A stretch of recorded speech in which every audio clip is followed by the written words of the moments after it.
What's up everyone? I'm here at an exclusive Java showroom and I'm going to do a detailed discussion on the specifications and ride review of an gorgeous bobber. It's none other than the Java Perak.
I'm doing this review post riding it for 2 hours and clocking around 100 kilometers.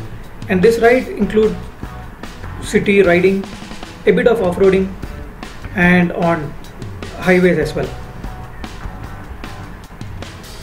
Being a factory custom style bobber, the Perak is a gorgeous looking motorcycle. It features a typical low slung profile with a longer wheelbase as compared to other Java models. It follows a blacked out theme with a matte black grey paint job and a black color theme for most of its mechanical parts. The Perak gets a lightly larger 340cc engine compared to Java Standard and Java 42. It is available in only one variant and one color. The engine continues to be a single cylinder unit with liquid cooling, and the max power it generates is 30 bhp and torque is 32 Newton meter. It's having a 6-speed gearbox transmission, and the bike weighs 175 kilograms with having a fuel tank capacity of 14 liters. And what I observe in my 100 kilometers ride is that it has given an average of 30 kilometers per liter.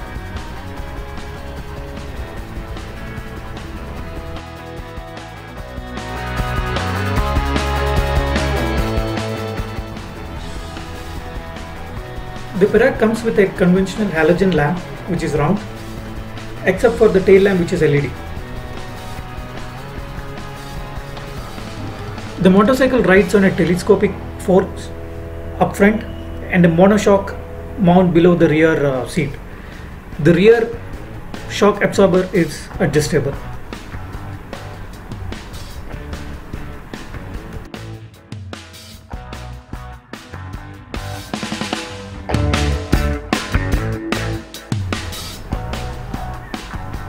The instrument cluster is a circular unit with a small digital unit for the odometer, which has been taken from the Java standard models.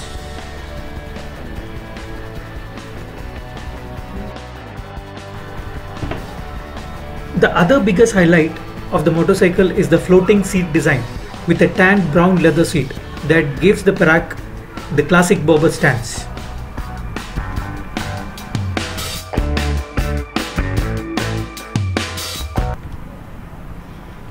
The engine feels more easygoing than the shorter geared classic Java models. I was able to cruise at 100 km speed for a constant duration without less vibrations. That is something interesting. The suspension setup is on the firmer side, but after riding it for a couple of kilometers, I felt that it does a pretty decent job. And this is a head turner bike, no second thoughts.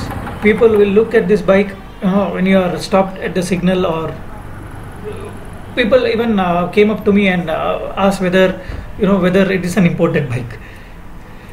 If you are looking for a bobber, a classic rich look bobber, a vintage model, yes, go for it. The seating position, although semi-sporty, is very comfortable and not at all stressful for up to 1.5 hours of continuous driving. Initially I felt the suspension is on the stiffer side, but after a few kilometers of riding I realized it is doing a pretty decent job, and the ground clearance is really good.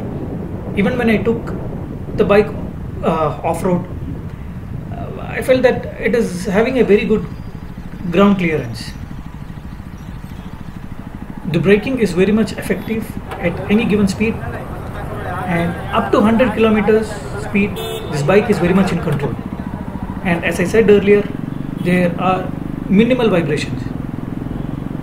The sweet speed, what I can say, is between 90 and 100. If you are cruising at this speed, this bobber is really enjoyable. Now let me come to certain points which I felt is lacking in this bike, or it could have been improved. These are not negative comments, but my observation after riding it for a few kilometers and having this for almost 2 hours. The first and the foremost point, the vibration starts kicking in when you cross 100 kilometers speed. Now once you clock 105 or 110 kilometers, the complete bike vibrates, and you will have to eventually slow down. And this is what this bike if you are cruising on 90, between 90 and 100, the ride is absolutely amazing, but nothing beyond 110 is enjoyable. The build quality has improved compared to BS4 Java models, but it still feels a bit rough around the edges. The riding posture may feel a bit cramped for a taller person. When I say taller person, maybe 5'10" and above. The instrument cluster, it's not visible completely when you are riding, and you will have a tough time reading the cluster. The bike comes with tube tires with spoke wheels. So if it would have been tubeless tires, then we can add it up to the positive points. But again, this is a vintage bobber, and if you compare with any of the vintage model bikes, it mostly comes with spoke wheels. The last but not the least is the light throw output from the halogen lamp, and even the indicators, it is all halogen bulbs. These are few minor points. If Java can improvise on these factors, this can be an absolutely amazing bobber. If you find this video informative, please do subscribe and watch out for more videos. Thank you for watching.